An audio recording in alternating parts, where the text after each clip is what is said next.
उत्तराखंड के प्रमुख नगरों में से एक नगर है जोशीमठ, जिसे ज्योति मठ के नाम से भी जाना जाता है। उत्तराखंड के हरिद्वार बद्रीनाथ मुख्य मार्ग पर स्थित जोशीमठ की स्थापना आदि शंकराचार्य द्वारा की गई थी। शंकराचार्य के जीवन के धार्मिक वर्णन के अनुसार भी ज्ञात होता है कि उन्होंने अपने 4 विद्यापीठों में से एक की स्थापना की और इसे ज्योति मठ का नाम दिया, जहाँ उन्होंने अपने शिष्य टोटका को यह गद्दी सौंप दिया। यह स्थान कामप्रयाग क्षेत्र में स्थित है, जहाँ नदी धौली गंगा व अलकनंदा का संगम होता है। जोशीमठ का पौराणिक संबंध भी है। माना जाता है कि प्रारंभ में जोशीमठ का क्षेत्र समुद्र में था तथा यह पहाड़ उदित हुए तो वह नरसिंह रूपी भगवान विष्णु की तपोभूमि बनी। किंवदंती में दानव हिरण्यकश्यप को वरदान प्राप्त था कि किसी स्त्री या पुरुष दिन या रात घर के अंदर या बाहर या तथा किसी भी शास्त्र के प्रहार द्वारा उसे मारा नहीं जा सकेगा। इसी कारण वह अहंकारी बना और वह स्वयं को भगवान मानने लगा। उसने अपने राज्य में विष्णु की पूजा को वर्जित कर दिया। प्रहलाद भगवान विष्णु का भक्त था, इसलिए अपने पिता द्वारा दी गई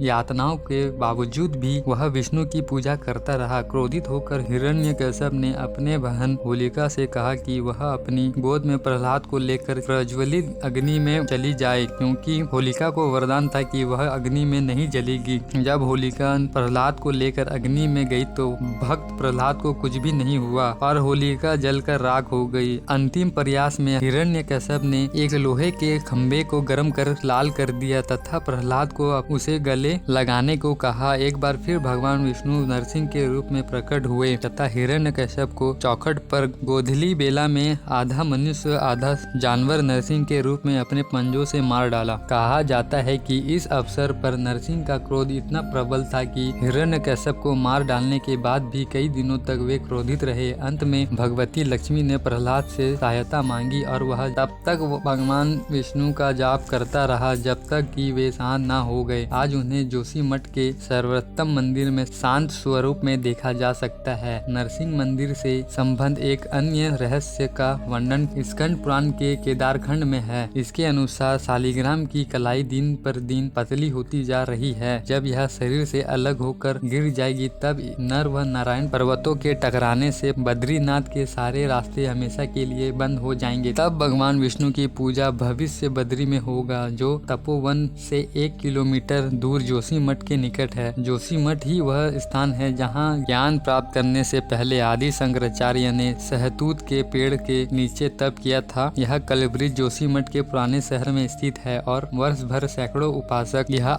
आते रहते हैं। इस वृक्ष के नीचे भगवान ज्योतिश्वर महादेव विराजमान है, जिनके मंदिर के एक भाग में आदि जगत गुरु शंकराचार्य जी द्वारा जलाई गई धुनी है। ऐसी मान्यता है कि इस ज्योति के दर्शन मात्र से मानव जीवन का तम समाप्त हो जाता है। इस पावन ज्योति के साथ स्थल का दर्शन करने से मानव को एक कल्प यज्ञ का फल प्राप्त होता है। बद्रीनाथ के विपरीत जोशीमठ प्रथम धाम या मठ है, जिसे शंकराचार्य ने स्थापित किया जब वे सनातन धर्म के सुधार के लिए निकले।